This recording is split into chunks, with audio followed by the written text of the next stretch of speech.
¿Qué tal amigos de Radio Orbital, Alianza de Medios, Sociedad Pensamiento Libre, Vanguardia News, Magazine Indiano, Prima Stereo, bueno, todas estas redes que nos retransmiten? Como siempre, puntuales son ustedes a las 10 de la mañana, los lunes y los viernes, en este espacio democrático y de debate muy importante de la faena de vaina. Director, buenos días. Muy buenos días, Pachito, muy buenos días, don Alex Chicaiza. Como en el sueño de las escalinatas, ¿quién lo escribió? Salamea. De Salamea Borda, como en el sueño de las escalinatas, crece la audiencia. Ah, qué bueno. Día a día crece la audiencia de este programa. Mucho desocupado por ahí que quiere conectarse aquí con nosotros y escuchar. Me parece que eso no es correcto que usted le diga así a nuestros No. Con mucho respeto, tenemos gente muy culta, interesada en escuchar estos debates sobre política. Nosotros venimos con este cuento desde enero, echando la historia de la patria boba. ¿Por qué estamos inmersos en una patria boba? Y estos últimos 8 días sí que vemos nosotros una inmersión total en una patria boba. Los hechos políticos de estos últimos 8 días así lo manifiestan. Mire usted, Pachito, por ejemplo, la actuación de la de la representante de la Cámara, Alicia Zabaleta. Eso es un despropósito absoluto, total, que desdice de su grado de inteligencia. O es un mandado, o es una orden, porque yo no creo que una persona en su sano juicio vaya a cometer esa torpeza tan impresionante que cometió esta señora que es presidente de la comisión de acusación de la Cámara de Representantes. Eso parece más bien un mandado mal hecho y eso nos deja a nosotros muy atrás de repúblicas africanas por allá muy atrasadas. Lo que hizo también un magistrado, ¿cómo le parece la payasada del magistrado que trató de condenar superior de Bogotá? ¿Cómo le parece el desacierto de este caballero cuando declaró la improcedencia del uso de la palabra firmes por la patria o defensores de la patria o la utilización de la camiseta de fútbol de la selección de Colombia? Esa fue otra. Sí. Todos esos desaciertos colectivos permanentes que este gobierno viene cometiendo. Y el último del presidente de ustedes, Gustavo Petro, de irse a los Estados Unidos y buscar una entrevista con el alcalde comunista de la ciudad de Nueva York. Entonces, allá vio que con esa gente no se juega. Allá le dijeron, queda bajo arresto si se sale del cometido de su viaje aquí a los Estados Unidos y le tocó coger el avión y regresarse. Todo esto nos hunde día a día más en el concepto de la patria boba. Pero todo esto le conviene muchísimo a la campaña de Abelardo de la Espriella. Cada desacierto, no solamente de Petro, sino de toda su cuadrilla, lo que hace es que día a día más gente se retire de su campaña y se vaya a las tondas de Abelardo de la Espriella. Eso se está convirtiendo unos en voto de opinión que están totalmente de acuerdo con las propuestas de gobierno de Abelardo. Pero muchísimos, y esos están creciendo a un ritmo vertiginoso, son los que van a votar en contra de eso. Que están en desacuerdo con todas las barbaridades que han cometido estas huestes del izquierdismo en Colombia, precisamente. Y la última, pues hombre, que no la mencionaste, Javier, pero es precisamente la rueda de prensa que el señor Cepeda salió a dar, que de rueda de prensa no tuvo nada, fue más bien un monólogo donde él volvió a sacar a la luz pública la denuncia penal contra De la Espriella por paramilitarismo, por una serie, unos nexos y todo eso. Bueno, han sacado cualquier cantidad de Todos los días cometen un nuevo error sí. que hunde más y más su campaña. Sí. Entonces ellos en todas esas decisiones vienen afectando grupos poblacionales. Usted un término, acaba de decir un término bien importante, decisiones. ¿Qué ha pasado? Que los indecisos que él quería llamar a sus huestes, lo que han hecho es decidir ir contrariamente a inmediatamente tomar partido. Sí. Entonces decía yo de unos grupos poblacionales que este nefasto gobierno ha venido afectando. Entre ellos está el de los jóvenes. Y es un nicho que ellos buscan con desespero. Siempre fue un nicho de ellos, siempre fue un nicho de la izquierda. Los estudiantes universitarios o los profesionales jóvenes siempre han tenido una posición muy importante en las huestes de la izquierda. Pero ellos han venido afectándolos. Mire el desastre que hizo este gobierno con el ICETEX. Entonces, nosotros tenemos hoy a un miembro de esa colectividad afectada por estas decisiones del gobierno. Es un invitado muy especial, su nombre es Sebastián Gil, y bueno, esperemos que él mismo se nos presente aquí a la audiencia. Sebastián, el micrófono es suyo. Javier, Alex, un saludo para toda la audiencia. Es un placer poder compartir el micrófono con ustedes. Ya con 6 años de trayectoria en la sociedad, participando activamente en la política, en los grupos de las universidades de ayudas, etc. Para los que no me conocen, soy Sebastián Gil Salazar. Actualmente soy consejero departamental de participación ciudadana. Soy cuasi abogado en proceso de grado de la carrera de Derecho y asimismo en proceso de grado de la carrera de Gobierno, en ambos ya cumpliendo, gracias a Dios, requisitos para ambos grados. Y bueno, ya terminé la puesto, gracias a Dios. lo de todos los jóvenes en las carreras. En la puesto terminé inglés, próximamente tendremos grados si Dios quiere. Hoy nos tienen con ustedes unos debates muy importantes y es la juventud, la izquierda y la derecha. Y creo que hoy podemos empezar a debatir sobre algo muy importante, Javier. Y es que les quiero proponer una pregunta. Si en los gobiernos de izquierda y derecha, históricamente que han sido más pocos los de izquierda y derecha, hemos tenido aciertos y hemos tenido desaciertos, ¿por qué seguimos peleando entre colombianos de que usted está mal y yo estoy mal? Yo quiero plantearles una pregunta. Si 8 millones de colombianos, 10 millones de canadienses seguramente por su crea, y yo también le apuesto a que hablarlos a unos 12, 13, 14. Los 14 dicen que los de izquierda o los que estaban por CPA están equivocados y son unos paramilitares. Y los de la izquierda, los 10 millones, la otra mitad de colombianos dicen que los de la derecha son los que están equivocados y que son los guerrilleros, etc. Entonces, ¿en qué queda Colombia? ¿Por qué seguimos debatiendo sobre premisas de paramilitares o de guerrilleros y de netamente izquierda o derecha? ¿Por qué hemos reducido únicamente el debate ahí? ¿Por qué decimos que la juventud es de izquierda? ¿Por qué, Javier? Pachito. Gracias. A ver, hombre, Sebastián. Esa no es una sola pregunta. Yo pienso que ahí vienen toda la historia del país. Vienen muchas preguntas. Ahora, de que aquí hay guerrilla y de que aquí hay paramilitares, eso ha sido una realidad. Sí. Eso obedece a una realidad, ¿cierto?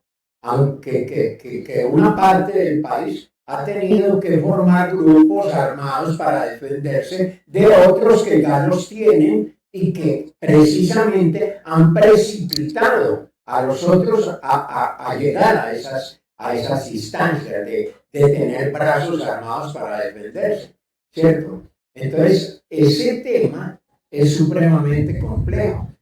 ¿Qué pasa? que una cosa es cuando nosotros venimos a debatir democráticamente y con ideas, y otra es cuando venimos a imponer, ¿cierto? El criterio ideológico mío como sea, ¿cierto? Con el fusil en la cabeza. Y eso lo puede tener usted muy claro. ¿Qué pasaría, le pregunto yo ahora, porque le voy a volver la pregunta, qué pasaría, por ejemplo, en el Catatumbo, en Nariño, en una cantidad de poblaciones que están en manos de los grupos armados ilegales, donde el señor Cepeda sacó el 100% de la votación?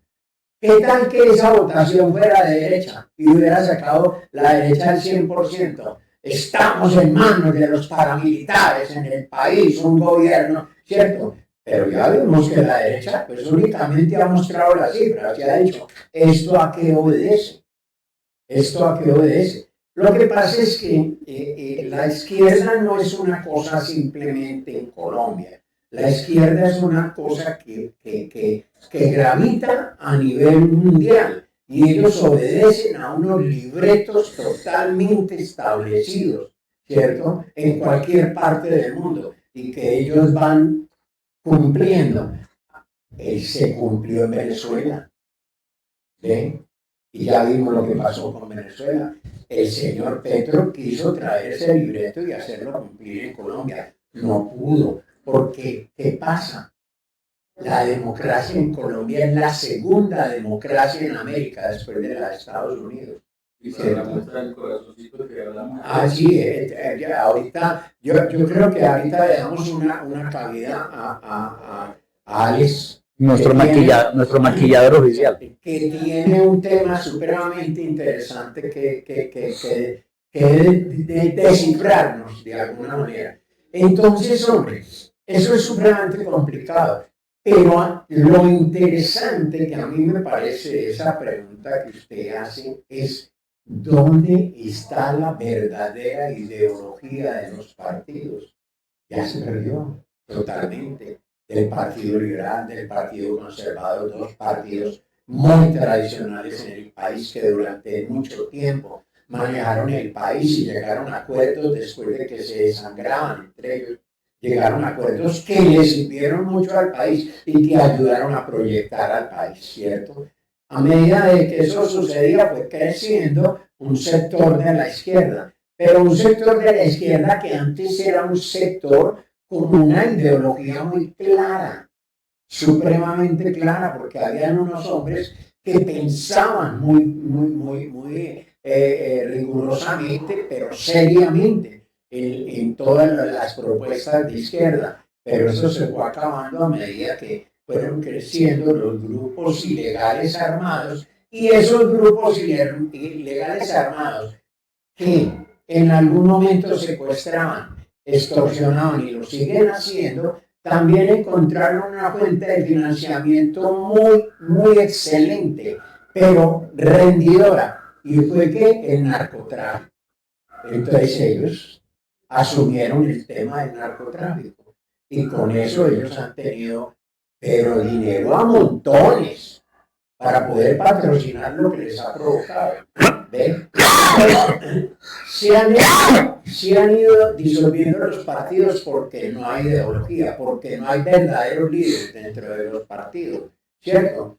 Y entonces la izquierda ha ido creciendo con una narrativa que hoy tiene en Colombia uno, yo pienso, de los más destacados de la izquierda en el mundo, que es el señor Petro, ¿no?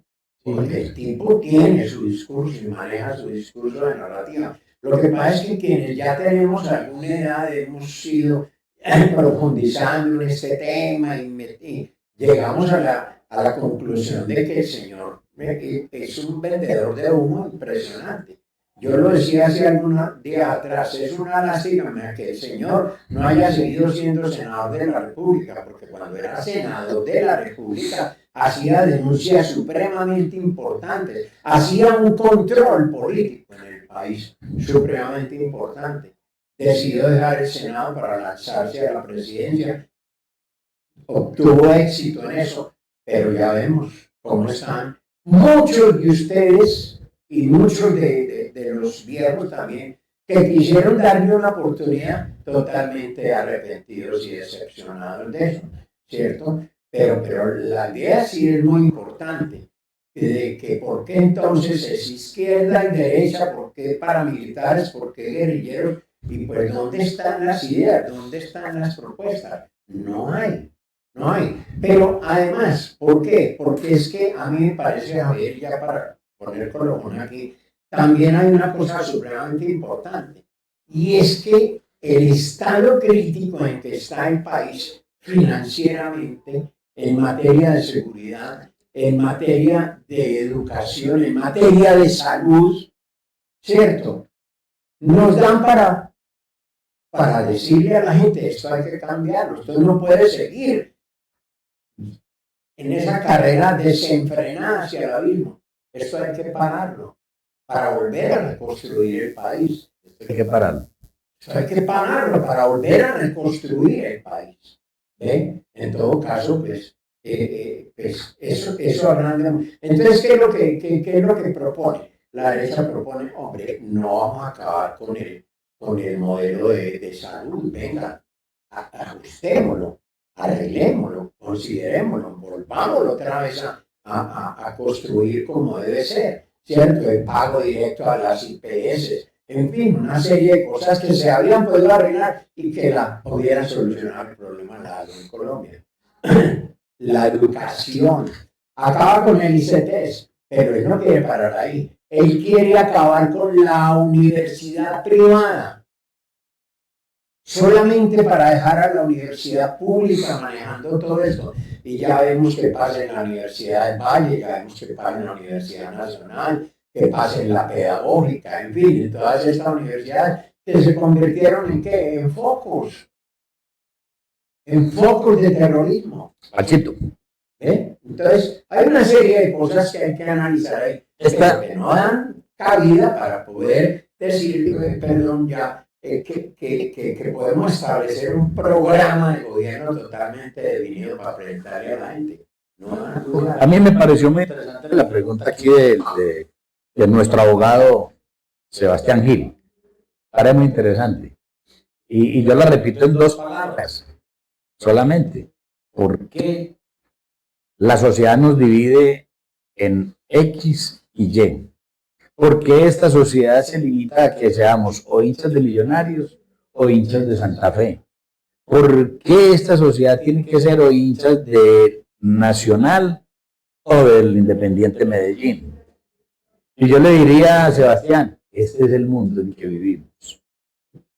Y es un mundo que muchas veces nosotros no entendemos las cosas, porque las analizamos bajo la premisa de que hay cierta lógica en el devenir de las cosas. Pues la lógica no existe.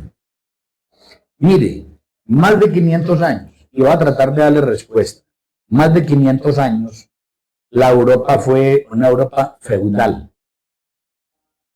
Desde 1492, cuando apareció por aquí la reina Isabel la Católica y el rey Fernando de Aragón.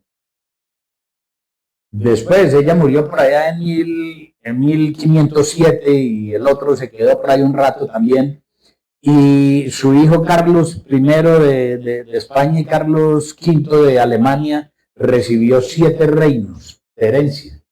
Y después a su vez el rey Felipe II, que gobernó como 36 o 38 años, heredó una cantidad de tierras impresionante y era todo un sistema feudal, donde había una nobleza que la pasaban de fiesta en fiesta y de casa y todo eso, y el resto de la gente eran los trabajadores del campo que producían para ellos. Eso, en mi opinión, no era lógico, pero ese era el mundo. Llegamos por allá a la época, hablemos de los zares. ¿Qué pasa por ahí en 1917? Cuando le cortan la cabeza por allá ¿a quién fue? El zar de Rusia. Y a Catalina. Y bueno, entonces entra un pensamiento que empieza a ser ideología. Entra Marx, con sus teorías, la cogen Lenin, Stalin, el Trotsky, y todos estos entran, entonces logran conformar dos grupos muy fuertes que son los mencheviques y los bolcheviques. Ganan los bolcheviques, suprimen a los mencheviques y viene lo que se llaman ellos la dictadura del proletariado. Cogen un sistema que es una ideología, ¿sí? Y la exportan. Y la exportan a Inglaterra, y la exportan a España, y la exportan a Francia. Ya había unos partidos comunistas bastante fuertes, ¿sí? Al amparo del sector sindical. Recuerde la revolución industrial que la hizo Inglaterra a través de la utilización del carbón. Entonces, ellos se fortalecen esta ideología de izquierda, de extrema izquierda, en Europa.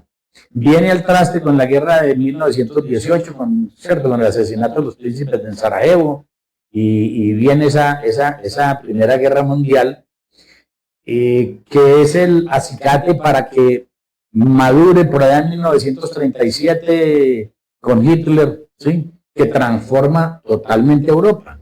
El nacionalsocialismo, ¿sí? El nacionalsocialismo. Entonces se crea una confrontación entre el nacionalsocialismo, que es muy parecido a lo de Italia con el fascismo de Mussolini, y con Franco, el generalísimo Franco, que también es una especie de fascismo. Entonces se crea ese bloque, uno, el comunista, y dos y tres, por el otro extremo, el capitalismo, ¿sí? Representado por Estados Unidos y Canadá, España, Francia, bueno, todos estos.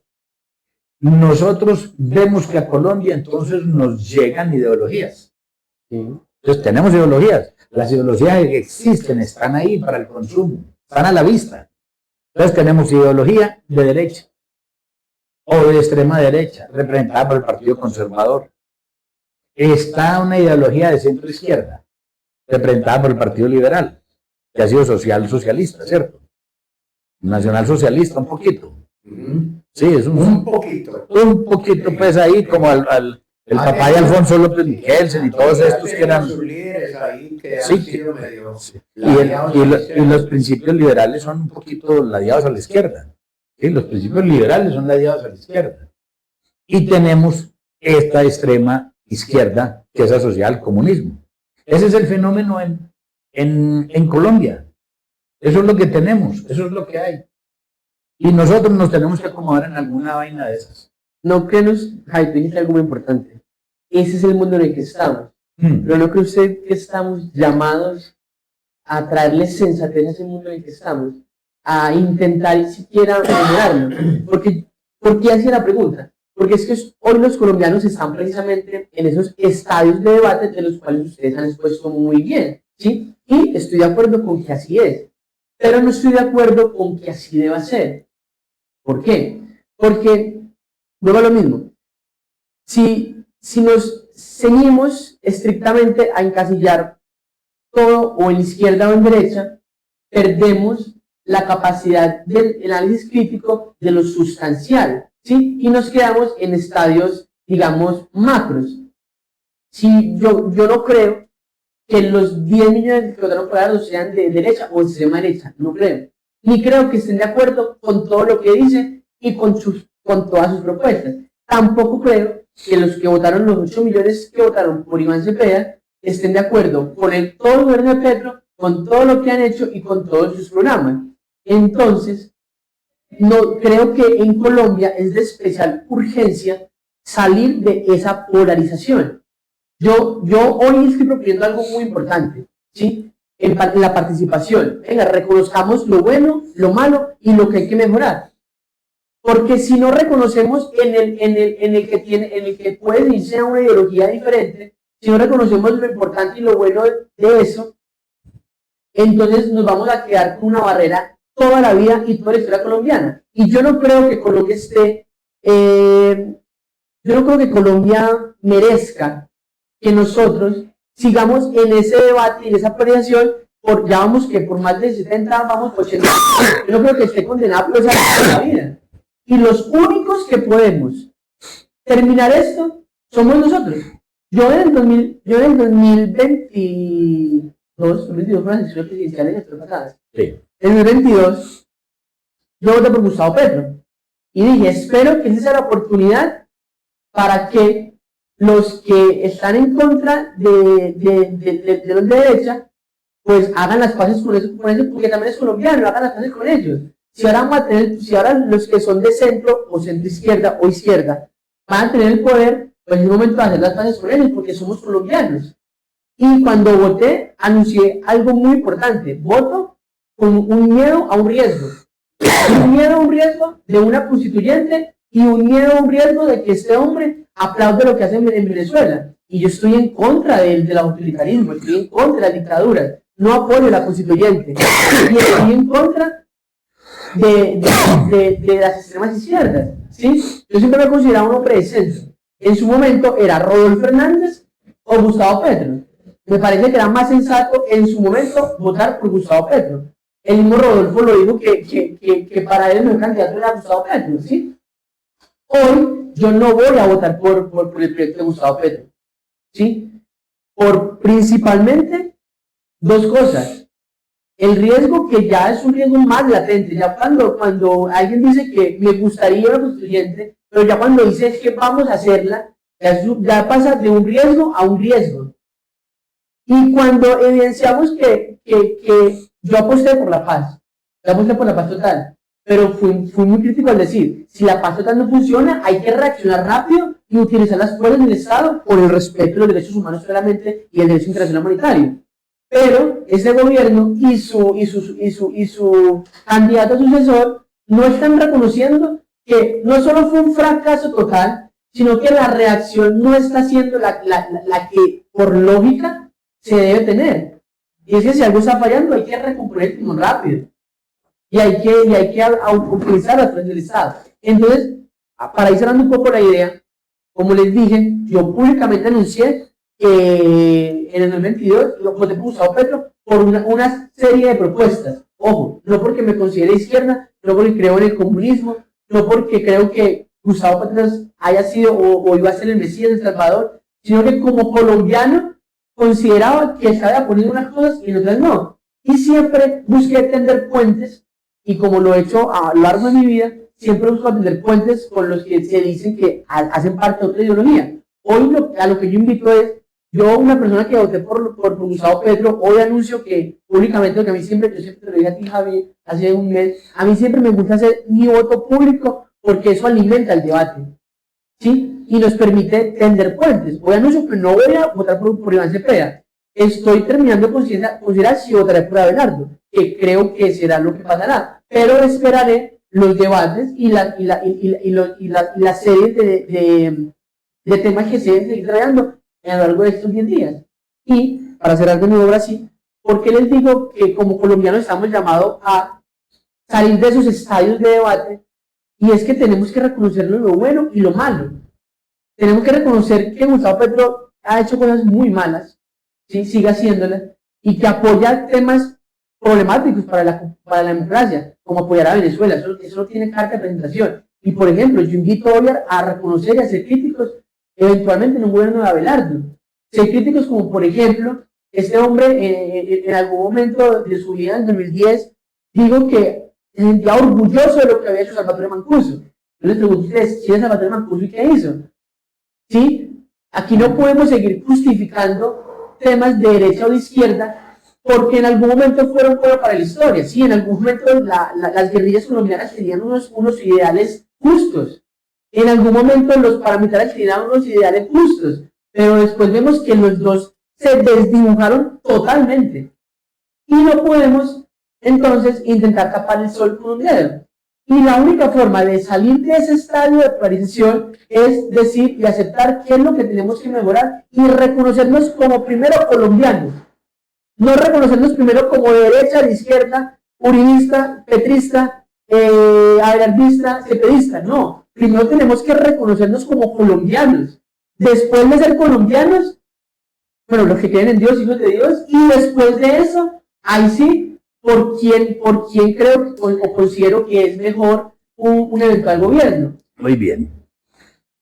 Sebastián, No sé si de pronto es muy soñador, muy soñador, muy idílico para mí, pero está claro, pero yo creo que esta participación suya enriquece demasiado el debate con las personas que nos están viendo y escuchando. Hay un tema que llama la dialéctica, ¿cierto? ¿Qué es esa dialéctica? Esa capacidad de llevar con la palabra ¿a qué? Sí, a debatir ideas y a construir. Y a construir. La dialéctica es un juego de la palabra, Es ¿cierto? una propuesta Sí. que Y es una antesala a los hechos. Sí, yo la lo considero lucha como de la una... dialéctica. Sí, yo lo considero como una antesala a los hechos. Entonces, muchas veces la dialéctica se confunde por allá con la narrativa. Entonces, la narrativa es un cuento muy bacán. La narrativa es un cuento muy bacán. La narrativa son los cuentos que le echan a usted de el niño Dios. A usted le echaron todo ese cuento del niño Dios durante muchos años, ¿cierto? Sí. Y para usted, ¿qué era la vaina del niño Dios? Un dogma. Era un dogma absoluto. Estos regalitos me los trae el niño Dios. Cuando usted le dice, hombre, no sea tan pendejo que eso se lo deja a su papá, a usted le crea eso una confusión, eso le crea unos problemas, los berracos a uno, ¿sí? Entonces, yo no voy a comparar un niño como fui yo de 5 o 6 años creyendo en el niño Dios a un abogado profesional, ¿cierto? Que se ha tragado una cantidad de narrativas. Ay, María Javier, por Dios. Se ha tragado una cantidad de narrativas y se las ha tragado en virtud de ¿qué? Del desconocimiento de la historia, de profundizar en la historia, de aquí mismo de su país. ¿Sí? ¿Qué ha pasado? Analizar a fondo el problema de la violencia. Usted mencionó ahora, por ejemplo, a Mancuso. Yo sé quién es Mancuso. Era un hombre de bien como usted o como yo. Sí. ¿Sí? Y él heredó, su señora, no él, heredó una finquita de 200 hectáreas en el Sinú.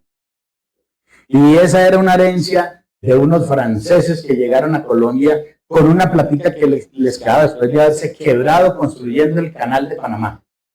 Vinieron y compraron una finquita de 10.000 hectáreas. ¿Sí?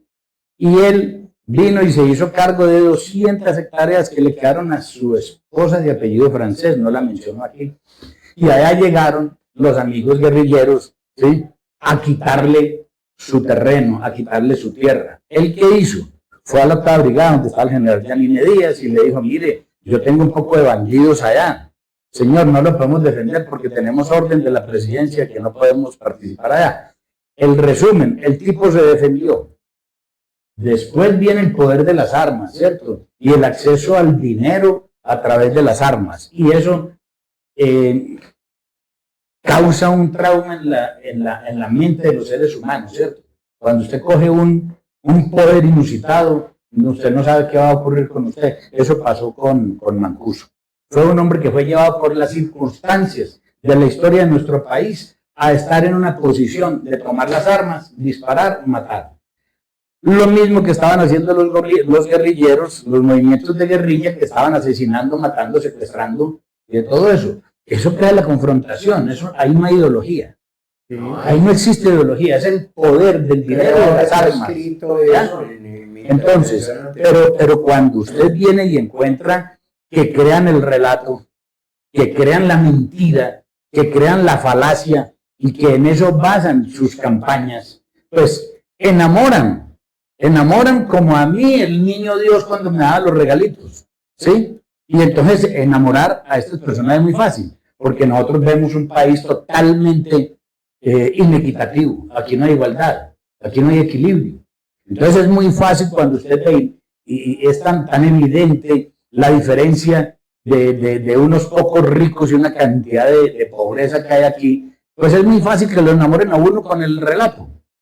Pero mire que esta es una experiencia maravillosa la que nos relata Sebastián. ¿Sí? Yo voté por Petro, y voté por Petro convencido que era el hombre con un equipo que nos iba a traer el cambio a Colombia. Y aquí ya usted está cayendo en la cuenta de que Petro no era el niño Dios, era su papá el que traía los regalos, ¿sí? A punta de mentiras. Esa es la gente que día a día se está retirando de ahí, se está retirando de ese sector, que no es ideológico. Ahí no hay ideología, olvídese, ahí no es ideología. Y se están yendo ¿a dónde? A otro extremo. Falta ver si este señor que viene a ser presidente sea un hombre que conserve equilibrio, que trabaje por este país, como lo ha dicho, en total apego a la Constitución colombiana. Pero yo recuerdo un dictador de un país vecino que todos los días hacía una locución, se metía la mano aquí a este bolsillo, ¿sí? Sacaba un librito y decía, como dice la Constitución venezolana. Yo espero que no nos vayan a mentir otra vez, ¿cierto? Y que Colombia por fin recomponga su camino, porque somos un país maravilloso, de gente maravillosa, con recursos para estar nosotros muy en una posición muy diferente a la que ocupamos hoy en el contexto mundial, en términos de economía social, de todo lo que usted quiera. Pero bienvenido a despertar, porque es un despertar muy crudo y muy triste, porque cuando usted pone todas sus ilusiones en manos de un proyecto político que lo ha encantado, pero usted ve todo este desastre, usted queda como ya nos está manifestando, no sé para dónde pegar. A ver, Sebastián. Javier. Sebastián. Mire, Javier, usted ha utilizado un término para describir algo que es sumamente importante, la narrativa. La narrativa. Yo le agregaría a eso las propuestas. Aquí hubo un amigo que vino anteriormente, hace por ahí un mes o un mes y medio, y dice, aquí se habla de todo menos de propuestas. ¿Y a dónde están las propuestas? Pues claro, este señor que tenemos ahora como mandatario de este país él propuso, dijo, a los adultos mayores les voy a dar 500.000 pesos mensuales para que vivan muy bien y para que tengan cierto. Entonces resulta que eso no llegó sino a 280.000 pesos. Entonces algún periodista le preguntó, bueno, ¿qué pasó? Usted le había prometido a los adultos mayores 500.000 por mensuales y le está dando 280. Fue un error de cálculo. Qué fácil, ¿no? Incumplir lo que prometo de esa manera. Qué fácil. A todos los estudiantes la educación gratuita en Colombia viene existiendo hace mucho rato, semigratuita diría yo, en las universidades públicas, ¿cierto? Pero como el señor está interesado en apagar la educación privada, las universidades privadas, entonces lo primero que hizo fue cerrar el ICETEX, donde los jóvenes podían hacer algún crédito, podían estudiar en una universidad privada donde no se pasan 6 meses en paros, donde no cierran el semestre, donde no acaban, porque en las universidades públicas hay sinvergüenzas que llevan 15 y 20 años haciendo una carrera y no han podido terminar. Pero usted, que es un hombre responsable y que tiene un proyecto de vida, dice, yo me voy para la universidad privada, cueste lo que me cueste. Entonces le prestan la plata para ir a estudiar y luego usted sale y empieza a trabajar ya, ¿cierto? Entonces el hombre cierra ese test. ¿Por qué? Porque él quiere acabar con la educación privada. Porque es la educación pública la que da réditos a él. ¿Frente a qué? A su ideología política. Pero si vemos entonces propuestas, ¿para qué? ¿Para incumplirlas? ¿Para no cumplirlas?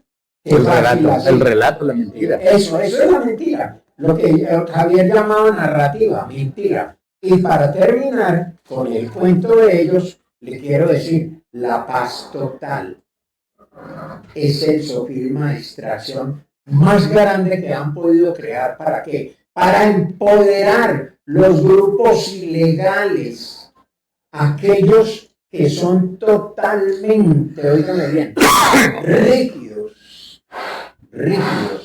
que estos sí, con el fusil en la mano, quieren imponer su criterio, su ideología. Ahí tenemos el grupo de las FARC, ¿cierto?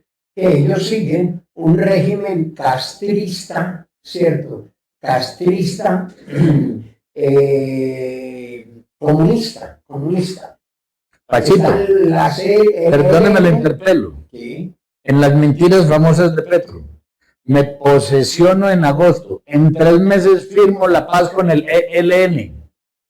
Correcto. Me parece Muy una buena mentira acotación. y ellos mismos lo... El ELN, Ejército de Liberación Leninista. Ah, no, la FARC es leninista castrista y el ELN es maoísta. El famoso Mao en la Revolución Cultural China, El libro rojo. que no mató sino la media pendejada de 20 millones de hermanos chinos para imponer su cultura política. ¿Ya? Entonces, en este orden de ideas, toda esta ideología es exportada. Esto no tiene nada nuestro. ¿Qué es lo que Sebastián propone? Venga, construyamos algo nuestro. ¿Cierto? Ahora, un partido liberal y un partido conservador que dentro de toda la historia de nuestro país son las dos corrientes políticas que han estado manejando la cosa, con una concepción muy propia, de alguna manera defectuosa también, porque es que todo lo que manejamos los humanos tiene su defecto, tiene su rostro, tiene su sesgo. ¿Sí me entiendes? Pachito, la solución a eso es muy fácil. ¿Cuántos de esos 8 millones de votos o 10 millones de votos, cuántos viven sabrosos? 200.000. De esos 10 millones de votos, viven muy sabrosos. No sé, había una señora que vivía muy bueno porque vivía montada en helicóptero. Más o menos, del perfil de ella hay 200 o 300, o póngale 700.000. Sí, están viviendo de la teta, los que están viviendo de la teta del Estado. ¿Sí? Los que acaba de nombrar por allá en las embajadas por fuera, son 200.000, 300.000 los que están viviendo sabrosos. El resto son como nosotros. Pero el resto son como nosotros. Hay que gobernar para todos esos 7, 8 millones de ellos y los 12 o 14 que vamos a votar por. Pero para ir aterrizando todo este tema, Sebastián, para que lleguemos a eso que usted está proponiendo, le quiero decir, entonces esto aquí. A ver, ¿quiénes son uno de los principales financiadores y propiciadores de todo este tema? Hay una vaina que se llama FECODE. Allí están agrupados absolutamente la mayoría de todos los educadores del país, que se han convertido en qué, y usted lo debe saber y usted lo pudo haber vivido, en que ellos son los principales impulsadores de todo el tema de izquierda en el país. Son los que a ustedes de niño le dijeron que Uribe era un asesino, ¿cierto? Que Uribe era un asesino, pero nunca le nombran a usted ningún asesino de la izquierda. En la izquierda no hay sino mártires, no más, mártires. ¿Cierto? Bueno, ¿cómo? Bueno, póngale cuidado. Entonces, ¿qué pasa? ¿En qué se ha convertido nuestra educación? En un foco de izquierda, porque desde niños a ustedes les están inculcando qué es lo que quieren y odio de clases. ¿A dónde van? Y odio de clases. Y usted lo sabe muy bien, usted llega a la universidad y encuentra un profesor izquierdoso. Vaya usted y demuéstrele a él el desacuerdo en su teoría y usted pierde la materia. Usted no la gana. Por eso no se ha graduado. Usted pierde la materia. Usted sabe que es así, que lo que el escenario que yo le estoy exponiendo aquí obedece a la verdad. Entonces, mire lo que es la educación. ¿Por qué? Porque vamos para lo que usted propone y usted dice, venga, pero ¿por qué nosotros como colombianos no somos capaces de entendernos, de tender puentes, de coincidir? Si yo pienso diferente al otro, pero venga, ¿dónde encontremos un punto de convergencia? No lo puede haber donde hay una educación totalmente sesgada. Que aquí no le enseñan a usted a pensar, porque ellos no le están despertando a usted talento para que usted lo desarrolle. Simplemente lo están alienando. Es aquí, porque es aquí y esto es así. Proteste para que usted pierda el año, pierda la materia, pierda lo que quiera. Porque así es la educación hoy en día en Colombia. Le dejamos coger ventaja a ese tema. Y ese tema sí que es supremamente álgido para un país como nuestro. Por eso hoy en día nuestro país está polarizado. Porque quienes tienen y piensan diferente al profesor que te quiera ir a inculcar una cosa, está totalmente estigmatizado. Entonces, ¿por dónde? Dígame por dónde. ¿Qué es lo primero que tenemos que hacer? Pensar en hacer una reforma educativa, en que al aula no se puede ir a alienar al estudiante, a hacer proselitismo político, absolutamente. Al aula hay que ir, el maestro tiene que llegar a despertar el talento del alumno. Y a transmitir conocimiento. A transmitir su conocimiento, pero no a transmitirle lo que él quiere hacer de lo Pachito, se nos va a acabar el programa y no le hemos dado el derecho a pataleo a Sebastián. No, ya va. Pero entonces yo pienso que eso tendríamos que haber... Vamos 4 minutos. Bueno. 40 minutos. Sí. Entonces, Sebastián, es desglosar todo esto porque es muy importante lo que usted dice. Qué bueno, que sí, que tendiéramos fuente. Qué bueno que nos redujieran. Y qué bueno que en la academia hubiera un verdadero pensamiento libre para poder empezar a formar ideales que verdaderamente le dieran un curso extraordinario al país y le dieran desarrollo. Claro, me están llamando que quieren escuchar a Sebastián. ¿Cómo vamos a hacer entonces? Supremamente complicado. Yo esperé un rato, me quedé callado, pero me tocó el momento. Ahora usted, director, usted. No, ni más faltaba, Pacho. Derecho al pataleo. Tiene su derecho, claro que sí. No, mire, Pacho, yo creo que lo importante es que no esperar que pase algo más para actuar desde ya. No podemos esperar a que tal vez haya una reforma educativa, no podemos esperar que haya un gobierno que haga esto, que haga lo otro. Lo que hay es que actuar ya y tomar posición como colombianos. De primero, tratar en la mayoría, no estigmatizar. Porque nadie se sienta conversar con el que es atacado. Si yo me siento acá y digo, Javier, usted es un paramilitar. ¿Usted le gusta que yo le diga eso? Javier. Yo no soy de confrontación, yo le digo, no soy ningún paramilitar. Y si bien usted es muy pacífico y muy entendedor, a la mayoría no le va a gustar y se va a sentir atacado, se va a sentir vulnerado. Y se rompe con esa posibilidad de puente. Entonces, a mí me gusta algo y es que la generalización es creer que porque hay un 50% de algo, entonces inmediatamente el 100% es como ese 50%. Yo creo que hay que ser muy cuidadosos en las generalizaciones, porque en esas generalizaciones podemos estigmatizar, y en esas estigmatizaciones vulneramos al otro, y cuando el otro es vulnerado, lastimamos los cimientos de los puentes que queremos construir. En ese orden de ideas, yo estoy de acuerdo en muchas de estas afirmaciones, así como estoy en desacuerdo con muchas otras. Y lo importante, tomando en cuenta eso, es que no tenemos que esperar ni tiene que haber un gobierno así, ni que haya una reforma, sino que colombianos tenemos que empezar a debatir con mayor sensatez. Como tú dices, con esa sensatez crítica. Y aquí nos quedamos un poquito. No en el programa. Con esa sensatez crítica. Porque si no reconocemos las luchas, por ejemplo, que hoy la izquierda abandera, vamos a seguir también como colombianos y como país con unas grandes problemáticas sociales. Es que, a ver, ¿cuántos años llevamos de República en Colombia? 200. Sí, 200. Tenemos 200. ¿Cuántos gobiernos de centro han habido? 3, 4, 5. De centro. 3 de izquierda. ¿Qué? Gobierno más o menos de izquierda, 2 o 3. El resto todo de derecha. La mayoría sí derecha. Y hasta hace 4 años, y hoy seguimos con cifras parecidas, en Colombia había un aproximado de un 20-30% de pobreza. La pobreza monetaria es que las personas recibían ingresos de menos de 400.000 pesos al mes.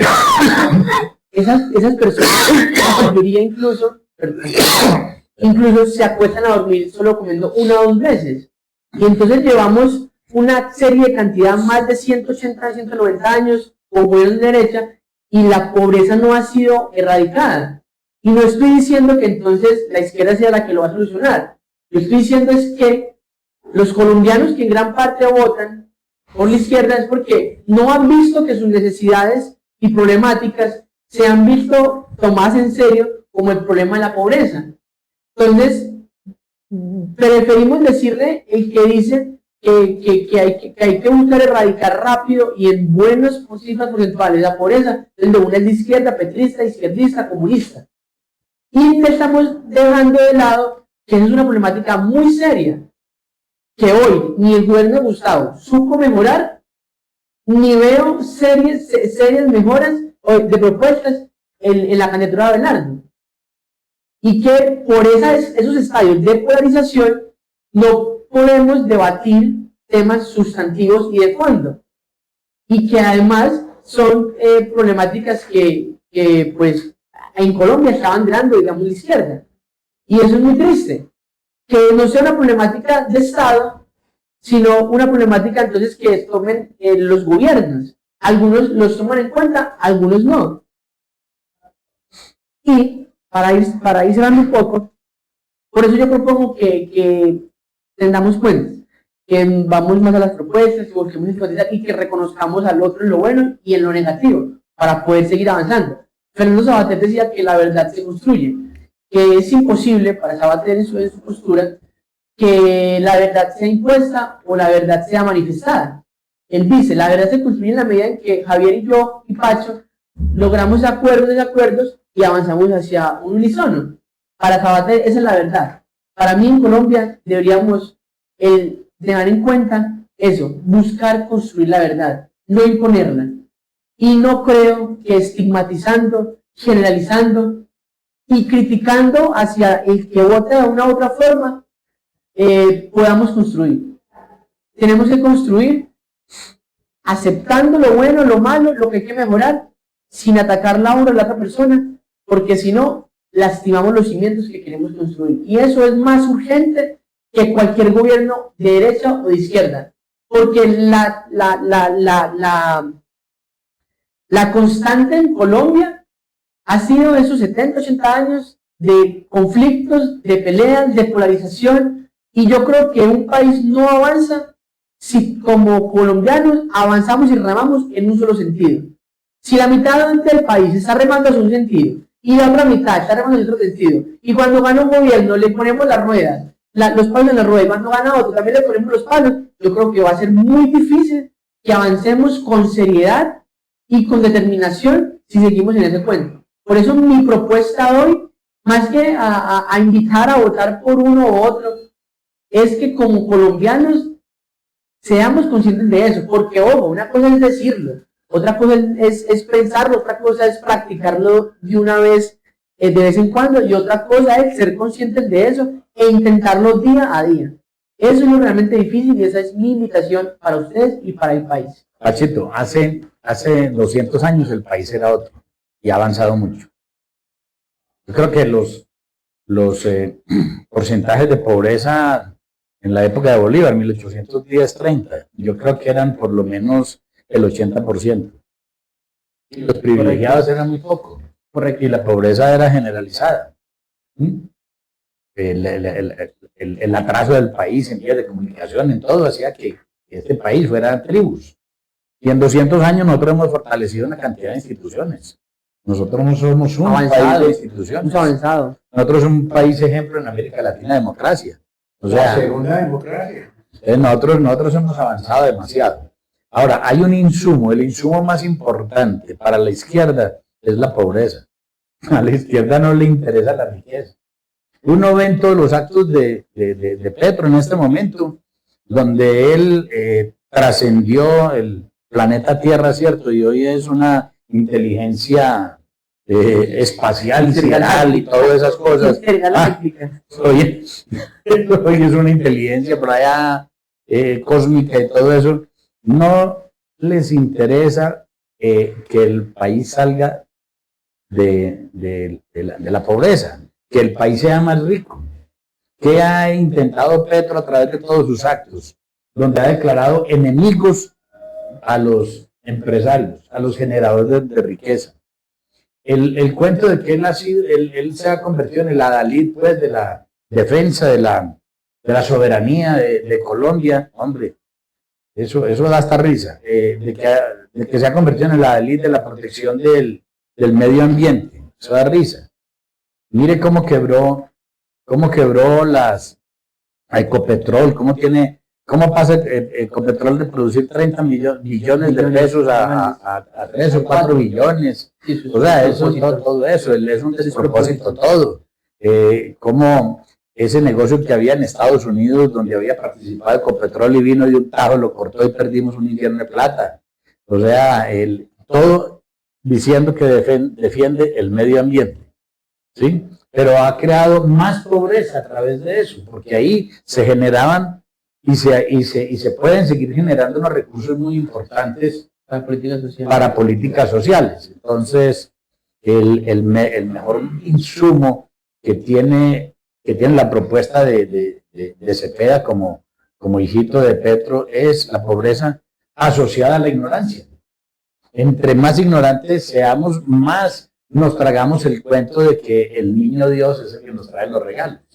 ¿Sí? Y vergonzoso que no sale Beatriz Cepeda, ¿no? No, pues es que todo lo de ellos es vergonzoso. Todo lo de ellos es vergonzoso. Lo más vergonzoso para mí es que personas que van a la universidad, ¿sí?, que se han capacitado para robar, porque según dijo la vicepresidenta, al que va a la universidad lo capacitan para robar, ¿no?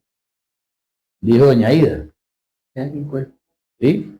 Dijo que los centros universitarios existían era para que la gente aprendiera a robar. Entonces esto nosotros estamos en este momento reafirmando lo que hemos dicho siempre en este programa, que esta es una patria boba. Y hoy, más que antes, Pachito, despidamos. Sí, antes quería decir que cuando Sebastián habla de la pobreza y de que el Señor ha querido sacar a la gente de la pobreza, pues yo le cuento, esa es una estrategia que ellos han asumido, un estado asistencialista. Pero bien sabes que un estado asistencialista no puede durar toda la vida, porque tiene que estar totalmente equilibrado para poder captar los recursos, para poder sostener ese asistencialismo. Pero ¿qué pasa? Que ellos no piensan en el pobre, ellos piensan en el poder y lo cooptan el poder a través del asistencialismo, porque como le dan comida al pobre y le dan, entonces el pobre está feliz. Pero el pobre no sabe que eso no le va a durar toda la vida, que en 2 años ya lo tienen listo y ya hay un estado fallido, ya no se puede hacer nada, entonces ahí sí que va a empezar a aguantar hambre. Ahora una cosa, Sebastián, la verdad no hay que imponerla, la verdad se impone sola. Y hoy están imponiéndose la verdad y diciéndole al señor Petro que todo lo que él ha hecho y la mayoría de las cosas que ha hecho y que ha dicho y que ha propuesto son mentiras. ¿Cierto? Eso es de ahí. Entonces, eso queda muy claro. Eso hay que, ojalá, la patria que se necesita es la que se propone. Claro. Con ideas, Claro. Con conceptos claros y con acuerdos, ¿ya? Pero eso es muy difícil. Hombre, director, ha sido muy bueno el tema de hoy, muchas gracias a su invitado, Sebastián Gil, y a todos ustedes, mil gracias por estar con nosotros. Estaremos el próximo lunes, ya, hoy, con la amabilidad del señor Alex Icaiza, nuestro productor, pues y maquillador. Estamos haciendo un pregrabado que saldrá a ustedes porque las condiciones que hay en cuanto a la tecnología hoy no nos han permitido estar en directo con ustedes. Muchas gracias, buen día y nos veremos el lunes. Sebastián, muchas gracias. Gracias a ustedes. Gracias, a la Sebastián. audiencia. Gracias, Alex.